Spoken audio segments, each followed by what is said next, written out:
Hola amigas, hola amigos, gracias por estar nuevamente en sintonía de nuestra plataforma La Mesa Redonda. Les saluda el periodista Sergio Marín Cornavaca. Hoy lunes 11 de enero del año 2021.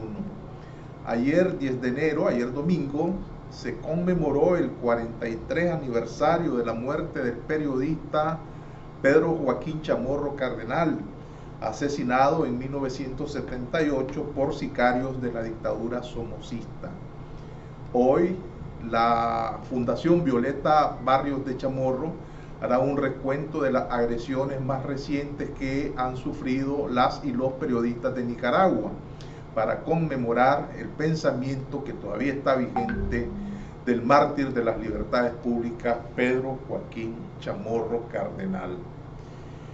El abogado Tony Méndez, Tony López, abogado de Nicavisión, Canal 12, informó este lunes que ese medio televisivo podría cerrar en los próximos días, debido a que en 3 semanas los bienes de este canal y los de su propietario, Mariano Valle Peters, podrían ser subastados por la Dirección General de Ingresos ante el embargo millonario que el régimen orteguista mantiene. Una situación sumamente lamentable que nosotros desde acá condenamos, esta arbitraria situación que la DGI y la DGA han puesto a un medio tan importante como el Canal 12. En otro orden de información, el hermano del obispo de Granada, Jorge Solórzano, fue asesinado en la mañana de este lunes 11 de enero. Según Isabel Cristina Solórzano, hija de Diego Solórzano Pérez, su padre y además hermano del obispo granadino, dijo que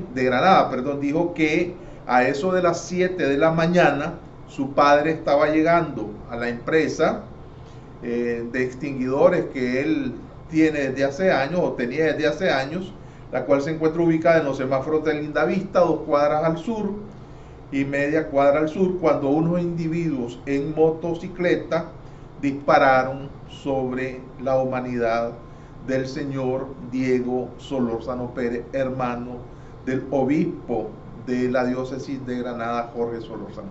En ese sentido, ya la ciudadanía nicaragüense ha mostrado sus respetos y condolencias al señor obispo, y lo mismo ha hecho la conferencia episcopal. Estas son 3 noticias que han impactado la conciencia nacional en lo que va del día. Para hoy está previsto que el dictador Daniel Ortega se dirija en cadena de radio y televisión hoy a las y los nicaragüenses. Vamos a ver qué dice. Mañana con el doctor Edgar Parrales vamos a tener los detalles de ese discurso, de ese análisis del discurso. Hoy vamos a conversar por una situación que se está dando sobre el hecho de que 33 asociaciones médicas de Nicaragua alertaron hoy lunes sobre el aumento de casos y muertos por coronavirus, por lo cual se demanda al régimen de Daniel Ortega a trazar de inmediato un plan estratégico para adquirir una vacuna segura y eficaz y dar prioridad a los grupos vulnerables a la hora de la vacunación. De ese tema, sobre el COVID-19, cómo nos está impactando y la famosa vacuna, cómo sería aplicada, vamos a conversar con el epidemiólogo Leonel Argüello Irigoyen, a quien ya tenemos vía Skype, no, vía Vimex. Así es que le vamos a dar la más cordial bienvenida al doctor Leonel Argüello. Leonel, ¿cómo estás? Un gusto saludarte. Igualmente, Sergio, feliz año y lo mejor para vos y tu familia y tu programa. Leonel, ¿qué está pasando con el COVID? Hay un rebrote serio, hay algunos galenos que nos han estado llamando y nos han mostrado una situación bastante seria. Los hospitales están siendo ya saturados, se están saturando por la atención de pacientes con COVID-19. ¿Tenés algunas estadísticas, las más recientes, sobre el observatorio? Yo leí el viernes pasado en el programa Diálogo Independiente estadísticas hasta cortadas hasta la última semana de diciembre, pero en lo que va de enero no tenemos reporte. ¿Tenés alguna actualización de datos? ¿Cómo está el asunto del COVID para que después hablemos de la vacuna? Bienvenido nuevamente. Gracias. Mira, hay varias informaciones que creo que son importantes que evidencian esto de la segunda ola, ¿verdad? Lo primero, recordarles que nosotros tuvimos una primera ola que según la metodología del exceso de mortalidad fallecieron más de 8.000 personas por el COVID-19 y o relacionadas con el COVID-19 y que bueno, que no están en las cifras puestas de COVID-19, pero sí se obtienen de las cifras oficiales del Ministerio de Salud. Y luego de esta primera ola tuvimos, digamos, una línea que se mantenía más o menos, subía y bajaba, pero que era gente joven la que se estaba contagiando y que por lo tanto se complica muy poco y no llegaban a los hospitales ni a las mismas unidades de salud de atención primaria. Luego ya comenzamos a ver que en el mes de noviembre y diciembre las mismas cifras oficiales del Ministerio de Salud estaban demostrando que se había aumentado en 6 veces el número de personas que fallecían. Por ejemplo, estaban falleciendo 6 personas semanal por neumonía. Ya sabemos, cualquiera sabe en este país ya que si una persona fallece de neumonía es COVID-19 hasta que no se demuestre lo contrario. Entonces, estas 6 personas que estaban falleciendo a partir de noviembre comienzan a fallecer 25 personas semanales.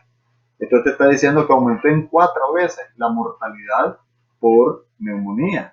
Y si aumenta el número de fallecidos por neumonía, algo está pasando, obviamente, ¿verdad? Eso lo estamos viendo, lo vimos en noviembre, lo vimos en diciembre. Además, la información del observatorio también te está diciendo que va para arriba y siempre se mantienen esas diferencias enormes. Digamos, esta es la información que te da el Ministerio de Salud y el observatorio te plantea el doble de casos. Esta es la información que te da de fallecidos del Ministerio de Salud y el observatorio te plantea 18 veces más casos. De hecho, el día de hoy falleció un colega como de 48 años, y yo quisiera aquí aprovechar no solamente para darle el pésame a la familia, sino que recordarle lo que significa una muerte, porque de repente nos deshumanizamos y creemos que es un número más, pues y no. O sea, esta es una persona que deja un hueco enorme en su familia, que quedan niños y niñas en huérfanos, que la familia deja de tener esos ingresos financieros, que los pacientes que han sido atendidos por este médico dejan de ser atendidos, que en salud, el sistema de salud en general, no me refiero al Ministerio de Salud, me refiero en general, pierde un médico, que es un médico especialista que tardó muchísimos años, más de 20 años para poder finalizar su especialidad y que había acumulado una experiencia. Pierde además el país una persona que 48 años, una persona económicamente activa. Entonces, digamos, aquí hay mucha pérdida y mucho impacto alrededor de esto. Y yo creo que es importante, ¿verdad?, valorar de que nosotros no estamos controlando la enfermedad. Lo hemos dicho de hace rato, el Comité Científico Multidisciplinario ha dicho el virus aquí anda libre y lo andamos transmitiendo unos a otros. Entonces descuidamos todas las medidas de prevención que no son más que adquirir hábitos higiénicos. Y por lo tanto, estamos pagando ahorita el habernos juntado, los molotes que se han hecho durante todo este tiempo y habernos juntado también en diciembre, ¿verdad? En la purísima, en la fiesta, en la boda, porque bueno, normalmente se hace ese tipo de cosas. Y sí estamos observando nosotros más casos todos los días y además observamos, eso es interesante, ¿verdad? No todo el mundo, pero sí una parte de la población que está preocupada, diciéndote yo estuve en un lugar a donde una persona salió positiva, está con virus, o yo estuve en tal lugar que una persona se murió del COVID-19, ¿qué hago? O sea, ya por lo menos hay un poquito más de conciencia alrededor de ello. Definitivamente nosotros estamos repitiendo el mismo patrón que han estado repitiendo México, Cuba, Argentina, todos estos países, ¿verdad? De hecho y Europa, de hecho en Europa ya hay tercera ola. Lionel, hay una pregunta que está relacionado con lo que dicen algunos medios internacionales. Eh, por ejemplo, dicen que el COVID-19, la familia del SARS, es un virus que llegó para quedarse, que vamos a tener que convivir, aprender a convivir con él, guardando normas estrictas como el lavado de las manos y el uso de tapabocas. Y eso lo sustentan precisamente en las oleadas que han habido. Muy bien dijiste que está entrando Europa en su tercera oleada. Primera pregunta, ¿es cierto eso que vamos a tener que aprender a convivir con este virus? En primer lugar, como la influenza, pues, ¿verdad? Que siempre es recurrente. Primero. Segundo, la vacuna, ¿verdad? Hay algunas informaciones que dicen que el virus ha mutado y que hay una nueva cepa y que por lo tanto entonces la vacuna, que ha tardado un proceso de casi 2 años y medio, ¿verdad? En ser implementada, por ejemplo, en Italia ya se está vacunando a la gente, en los Estados Unidos va a empezar a vacunarse, en Costa Rica ya se ha implementado, en Panamá también. ¿Cómo está eso de la vacuna y si vamos a tener este virus, ¿verdad?, entre nosotros de manera permanente? Mira, cuando no sabíamos realmente que este virus podía dejar secuelas, podía dejar daño, nosotros decíamos hay que aprender a convivir, ¿verdad? Manteniendo las 5 medidas básicas, que es la distancia segura, al menos 2 metros o 3 brazos de distancia entre persona y persona, porque así no me llega. Si yo tengo el virus y vos y yo estamos a más de 2 metros, no te va a llegar el virus que yo te voy a pasar.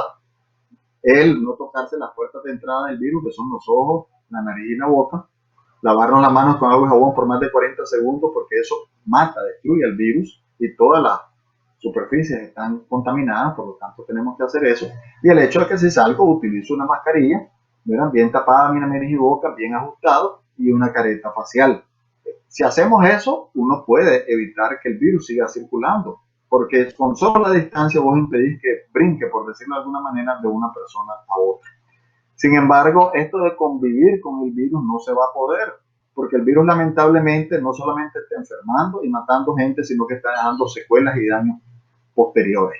O sea, todas las investigaciones te están diciendo, y va a ir para arriba, que el 35% de la gente queda complicada, queda con problemas en el cerebro, en los pulmones, en el corazón, queda con problemas de agotamiento. Fíjate que en Nicaragua hay gente que tiene meses, y eso es terrible, pues, meses de que no ha podido recuperar el olfato y meses que no ha podido recuperar el gusto. ¿Vos te imaginas lo que es estar comiendo sin sentir sabor y estar moviéndote, pues, en diferentes lugares o la misma comida, otros lugares y no sentís olor?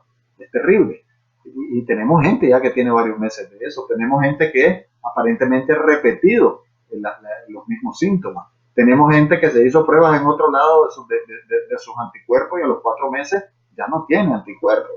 Tenemos también gente que, te digo, eso en Nicaragua, no hacemos investigaciones, ¿verdad?, que casi no tenemos cifras, pero si vos comenzás a revisar la literatura, es enorme. Hoy en la mañana yo estuve con un muchacho joven, no fumaba, buena salud y todo, y tiene ya 9 meses de estar con problemas de respiración. 9 meses.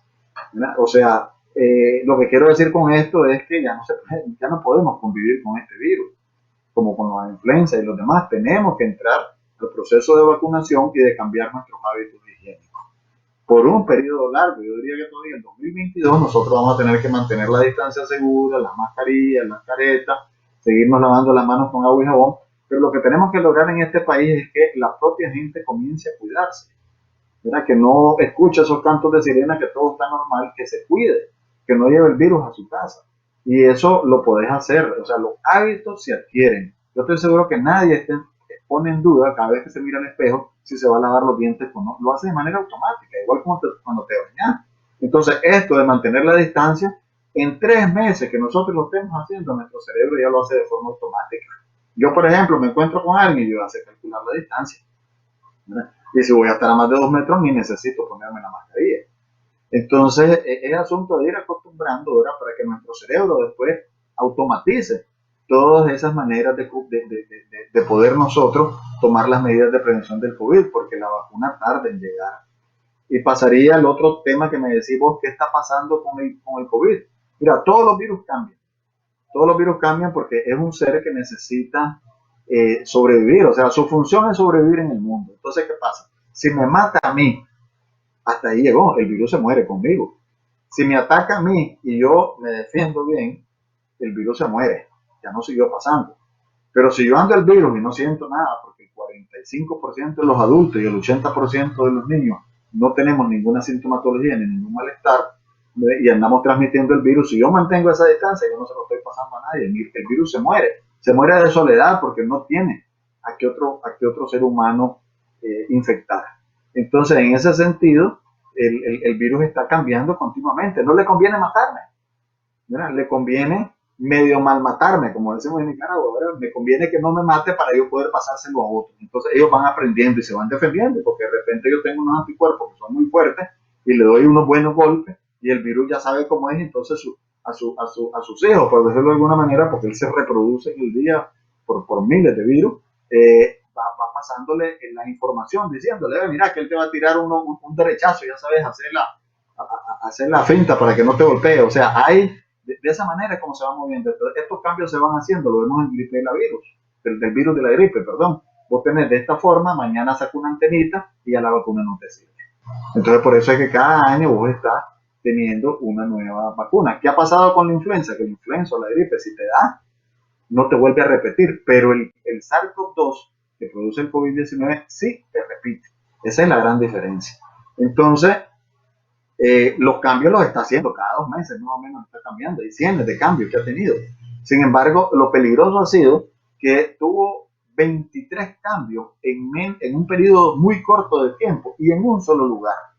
Y ese solo lugar se llama la proteína S, que son imagínate que este es el virus, y el virus tiene una especie como de agujas, ¿verdad? Y esa aguja es la que entra en la célula. Entonces ahora, ¿qué es lo que hizo? Tuvo cambios aquí. Estos cambios van a impedir que la vacuna actual no funcione. No, la vacuna actual funciona hasta ahorita, pero si siguen haciendo cambios, no.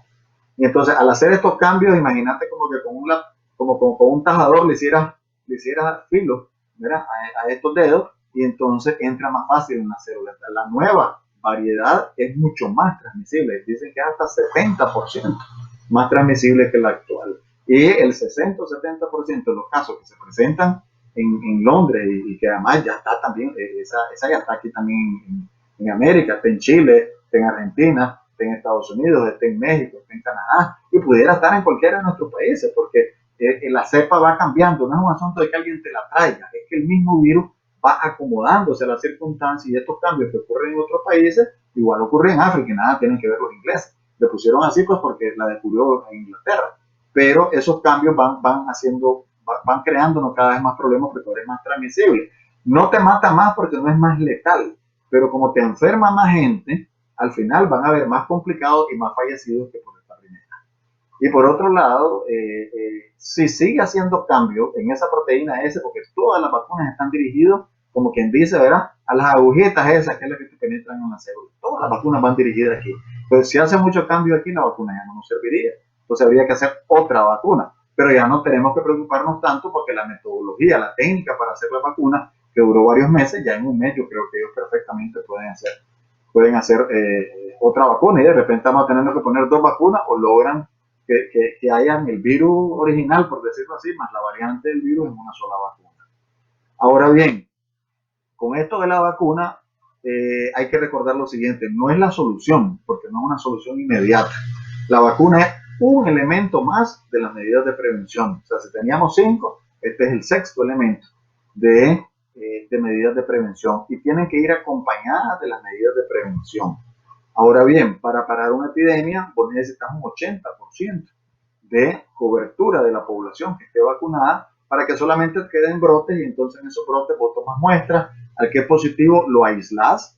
Cuando ese que está positivo ya no tiene síntomas, pasa aislado durante 10 días más y el día 11 ya puede salir, pero los contactos de esa persona enferma, que son las personas que estuvieron a menos de 2 metros de distancia de esa persona y que no estaban con mascarilla ni con careta facial, deben entrar en cuarentena por un periodo también de 10 días. Antes decíamos 14 días, ahora ya se demostró que con 10 días es suficiente, ¿verdad? E inclusive si te puedes hacer un examen entre el 5º y el 7º día de laboratorio y te muestran que es negativo, ya podés salir de la cuarentena. Lamentablemente en nuestro país no tenemos acceso, que aquí debería haber acceso en todos lados para podernos hacer esa prueba. Imagínate qué rico, por ejemplo, que yo pudiera hacerle los exámenes a toda mi familia, ir a abrazar y besar a mi papá y a mi mamá, pues, y besarme con mis hermanos, y besarnos con el resto de la familia. Lo pudiéramos hacer porque nos hacemos la prueba y nos damos cuenta cómo están. Lamentablemente eso no se puede en este país, ¿verdad? Y tiene que cambiar si queremos controlar la epidemia. Entonces ahora, las vacunas, ¿cuáles tenemos? Hay perdón. Sí, no, continúa. Después te voy a hacer la Entonces, pregunta. las vacunas, ¿cuáles tenemos? Tenemos varias, como 6 vacunas, pero hay tal vez 3 o 4 que son más conocidas. Está la Pfizer en Estados Unidos, que ya se ha aplicado esa vacuna a más de 6.6 millones de habitantes. O sea, estamos hablando que con la vacuna Pfizer ya se vacunó prácticamente a la población nicaragüense, porque somos 6.4 y ya creo que van más de 3 millones de vacunas, más de 7 millones vacunados allá. ¿Eso qué significa? Que ya con 7 millones de vacunados ya nosotros podemos saber cuántas reacciones secundarias han habido, que la mayoría han sido leves y moderadas, no graves, entonces podemos proyectar qué es lo que pudiera pasar en Nicaragua. La desventaja de esta vacuna es que es una vacuna que requiere menos 70 grados centígrados y que entonces vos tenés que comprar y estar obviamente pues, unas cajas que vienen con hielo seco para preservar la vacuna, que eso facilitaría enormemente poder llevarlas a zonas rurales y otras zonas, ¿verdad? Porque una vez que vos ya abrís el frasquito de la vacuna, tenés que esperar unos 20 minutos y ya tenés que utilizarlo. Y lo que no utilizaste ya no la podés volver a regresar al frío. Esa es esta vacuna, la Pfizer, que es la que más se ha probado. Luego tenés la vacuna Moderna en Estados Unidos, que ya se está comenzando a probar. Tiene una ventaja sobre la otra en el sentido de que es a menos 20 grados centígrados en vez de menos 70.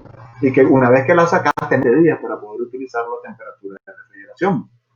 Sin embargo, esta vacuna está, digamos, apenas implementándose en esos países que ya la compraron y tiene una eficacia muy buena, o sea, es segura, ambas son seguras, tiene una eficacia de 94% y la otra tiene una eficacia de 95%. Esas son las dos. Luego hay otras dos más, que es la vacuna de Oxford, que igual que las anteriores ocupa 2 dosis y que tiene la ventaja también de que se puede utilizar en refrigeración.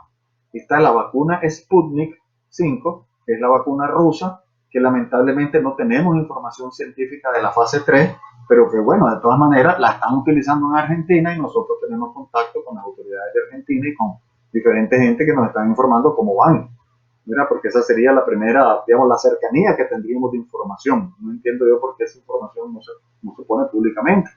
¿Cuál es la diferencia entre todas estas vacunas? Que excepto la rusa es nada más de 18 a 59 años, no se pone de 60 años para arriba. En cambio las otras sí, se ponen de 60 años para arriba. Todas estas vacunas obviamente están contraindicadas en embarazadas porque no sabes lo que puede pasar. Están contraindicadas en menores de 18 años una y otras en menores de 16 años porque tampoco se ha hecho pruebas, porque aquí se enfocó hacia la población que tenía más posibilidades de morir, que tenía más riesgo de morir que las personas de 60 años para arriba y que presentan enfermedades crónicas como diabetes, presión alta y otras.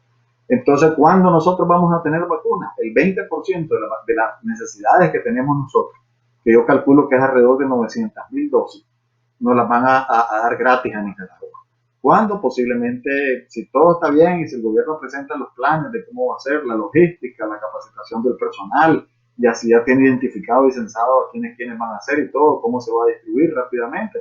Entonces, garantizando la cadena de frío, que es fundamental, entonces puede que ya en abril de este año se comience la vacunación, ¿verdad? Pero eso obviamente lo decide el gobierno, pues. Y aquí es importante señalar y destacar que es necesario desde ya hacer público, hacer transparente qué es lo que se pretende hacer aquí, porque hay un movimiento muy fuerte antivacuna. Y sí, nosotros en Nicaragua tenemos amplia experiencia alrededor de este tipo de vacunación, de hacer jornadas de vacunación, ¿no? Más de 40 años pues, de experiencia de eso. Sin embargo, recordemos que esta vacuna no es para niños, que es nuestra mayor experiencia, esta vacuna es para adultos, ¿verdad? Entonces, tiene otra lógica, ¿verdad? Y tenemos que decirle a la gente las cosas y demás, y tiene 2 dosis.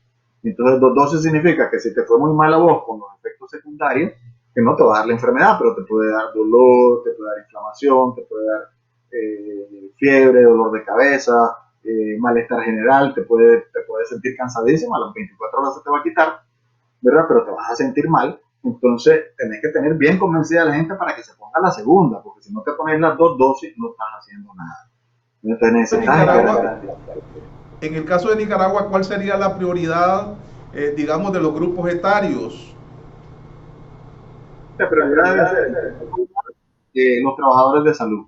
Que si aquí no sabemos, pues por eso te decía, el censo es importante, pero yo calculo que habrán como 56.000 trabajadores de salud, metiendo todos los del MINSA, el ejército, la policía, los ministerios tienen sus clínicas, digamos, los del Estado, más los de la sociedad civil y las iglesias, que también tienen sus clínicas, ¿verdad? Más la gente que está atendiendo en sus casas. Y no me refiero nada más a los médicos como nosotros, que estudiamos medicina occidental, me refiero también a los médicos naturistas o a los médicos que estudiaron en la universidad japonesa aquí, o sea, todo aquel trabajador de salud que esté en contacto directo con el paciente. Entonces, suponete que sean 50.000 o 56.000, vámonos a 50.000 más o menos, todo un cálculo de eso. Ahí ya tenés 50.000 dosis que van para allá.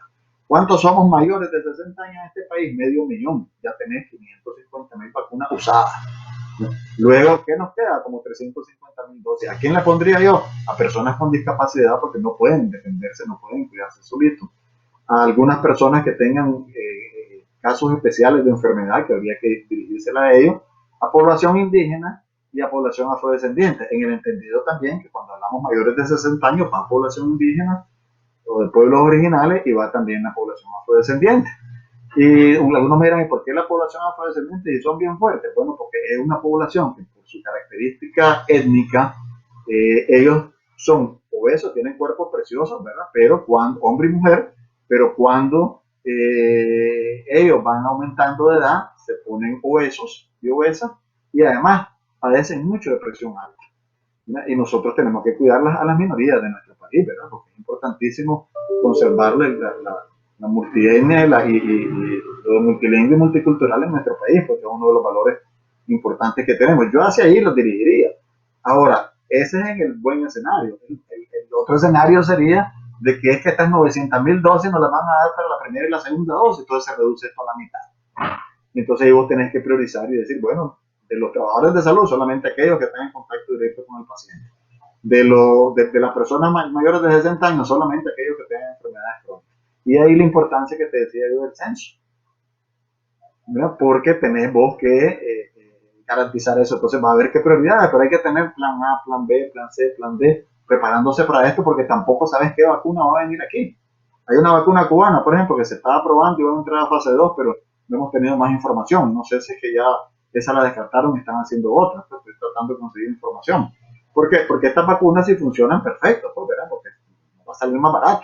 Y aquí el problema es que las vacunas que requieren solamente refrigeración no tienen que hacer inversión en este país, pero las que requieren congelación sí.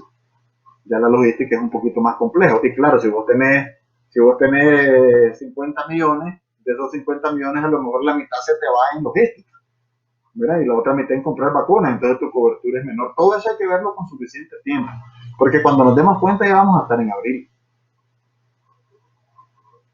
¿Cómo están incidiendo los otros tipos de enfermedades, los otros cuadros de enfermedades que se presentan, estacionales y las de incidencia, por ejemplo, con el impacto de los huracanes? Sí, mira, la costa atlántica está peor, ¿verdad? Eso hay que estar claro. O sea, nosotros lo dijimos desde el principio, no hay que olvidar al Caribe Norte. El Caribe Norte está peor que cuando estaba antes, ¿verdad? Y nosotros tenemos, lo dijimos desde ese momento, tenemos varias epidemias. Tenemos una sindemia, que es una combinación de epidemias. Tenemos la epidemia del COVID-19, que ya estamos en la segunda ola. Tenemos la epidemia de la malaria, ¿verdad? Que antes que llegara el huracán ya teníamos más de 20 y pico mil casos. Creo que se cerró el año con 31.000 casos más o menos, según el reporte del MINSA. Entonces, estás hablando de que tenemos una cantidad enorme. Después del huracán bajó, pero bajó porque no hay registro, no es porque se haya bajado, digamos, la malaria. Entonces, tenemos muchísima malaria, con el problema de que se puede venir al Pacífico, porque los del Pacífico estamos viajando allá, o los del Caribe están viniendo para acá. Entonces, ya cualquier fiebre que uno tenga, que uno tiene que pensar en COVID, tiene que pensar en malaria, y seguimos con dengue. Y seguimos con la epidemia de dengue, que obviamente va a ir bajando porque va a haber menos criaderos, pues tenemos que ya comenzar a trabajar el dengue. O sea, nosotros todos los años repetimos los mismos errores. Desde el primer día de enero, nosotros tenemos que estar trabajando para eliminar los criaderos en nuestras casas. Si nosotros eliminamos los criaderos en nuestras casas, no hay dengue que valga aquí, porque el mosquito no va a tener a dónde poner los huevos. Sin embargo, no lo estamos haciendo. Entonces tenemos esos tres problemas, ¿verdad? Y además hay otros problemas, porque aunque no tenemos información, pero nosotros sabemos que Nicaragua es un país con problemas serios de obesidad. O sea, yo he estado en jornadas gratuitas que hemos hecho para la gente y fácilmente encontramos un 70% de mujeres obesas. Y una persona que es obesa, una persona que es gordita o que es hermosa, como nos gusta decir, ¿verdad? Para que nadie se moleste, es una persona que tiene 13 veces más riesgo de padecer cáncer, diferentes tipos de cánceres, incluyendo el cáncer de mama si es mujer, y además de eso tiene muchísimo riesgo para ser diabética, para padecer depresión alta y para tener problemas en las articulaciones, ¿no? Solo para parar ahí, pues no sé, diciéndote los problemas de la obesidad. La obesidad es un problema tan serio que deberíamos tener un programa de control de la obesidad a nivel Centroamérica, un solo programa para todo Centroamérica, ¿verdad? Y eso no significa que tenés que estar haciendo dieta y que no tenés que comer rico, no significa cambiar los estilos de vida, comer más saludable. ¿Y qué cosas nos falta a nosotros en Nicaragua, por ejemplo? Nos falta comer más vegetales y nos falta comer más fruta. Porque la fruta que comíamos vos y yo en el colegio se acabaron. Aquí los muchachos prefieren el juguito, ¿verdad? El enlatado, la comida rápida que el otro tipo de comida. Y alguna gente me podrá decir, sí, pero es que mi papá y mi mamá, ellos comían grasa, sí, pero es que ellos caminaban. Ellos tenían un mejor ambiente. Nosotros no, tenemos un ambiente más contaminado. No caminamos, no hacemos ejercicio, porque todos agarraran, yo lo miro en Ciudad Sandino, para darte un ejemplo, cualquiera agarra una caponera para irse 3 cuadras. Nadie quiere ni caminar. Mira, cuando puedes caminar, puedes llevar una sombrilla y así no sea soleaje y puedes caminar perfectamente. Ya nadie camina. Pero es más, hasta la gente que tiene poco dinero prefiere gastarlo en la caponera, en la mototaxi, ¿verdad? Que realmente invertir eso en su salud caminando. Entonces en nuestro país vamos a necesitar, ¿verdad? Porque ya tenemos esa epidemia, esa es otra epidemia que tenemos, la epidemia de obesidad, que a su vez nos trae otra epidemia. Tenemos problemas serios con la diabetes. Managua es uno de los lugares más altos que en Centroamérica. Tenemos 13%, de cada 100 personas, 13 personas son diabéticas. Y más de la mitad ni sabe que tiene diabetes. Entonces el problema es que te vas complicando y te vas complicando. Y cuando ya te das cuenta ya hay complicaciones que no puedes retroceder. Y entonces cualquier persona que tenga mucha sed, que tenga mucho hambre, que sienta debilidad, ¿verdad? Que orina mucho, tiene que sospechar que tiene diabetes. Otro problema que vamos a tener ahorita nosotros es que ya estamos en verano y ya comienzan los vientos, ¿verdad? Y el polvo. Y todas estas enfermedades, todas estas cosas nos traen enfermedades alérgicas, nos traen más asmáticos, más gente con asma. Que a propósito quiero aprovechar para decirle a aquellas madres que yo sé que los niños que tienen asma, pues uno trata de darle más cariño o de comprarle peluche. Por favor, si le compran peluche, lávelos y no barra su casa. He hecho una palada de agua, ¿verdad?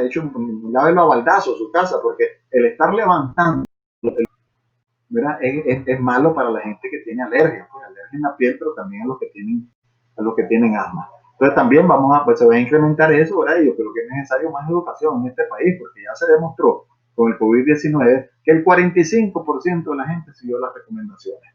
45% de la gente siguió las recomendaciones. Y fíjate que si nosotros nos comparamos con Centroamérica, en Centroamérica se logró el 70-80%, pero de carácter obligatorio. Aquí fue autoconvocada.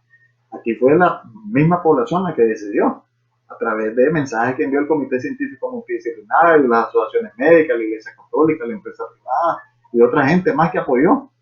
La gente tomó esa medida. Entonces, si ya sabemos hacerlo, ¿por qué no seguir haciéndolo? O sea, ¿por qué estar retando a la muerte? Y lo peor es estar retando que quede con algún daño o complicación que va a disminuir tu calidad de vida, va a disminuir además los años que vos vas a vivir.